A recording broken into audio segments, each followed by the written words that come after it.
আমরা মনে করি যার কাছে R15 আছে সে হয়তো সবচেয়ে বড় পয়সাওয়ালা।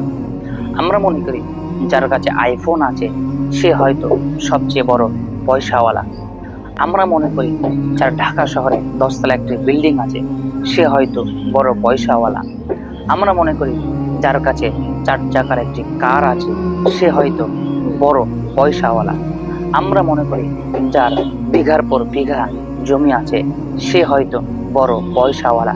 কিন্তু হযরত আলী রাদিয়াল্লাহু আনহু বলেন, সবচেয়ে ধনী ব্যক্তি, সবচেয়ে পয়সাওয়ালা ব্যক্তি হচ্ছে ওই ব্যক্তি যে অল্পতে সন্তুষ্ট থাকে এবং তাকে বলা হয় আপনার কি আছে, আপনার গাড়ি আছে, আপনার বাড়ি আছে, আপনার জমি জায়গা আছে, তার এই সব কিছু না থাকার পরেও সে যখন মুচকি হেসে বলে আলহামদুলিল্লাহ, আল্লাহ আমাকে যা দিয়েছে আমি তার প্রতি সন্তুষ্ট এবং আমি আল্লাহর শুকরিয়া জ্ঞাপন করি, এই ব্যক্তি হচ্ছে সবচেয়ে বড় পয়সাওয়ালা।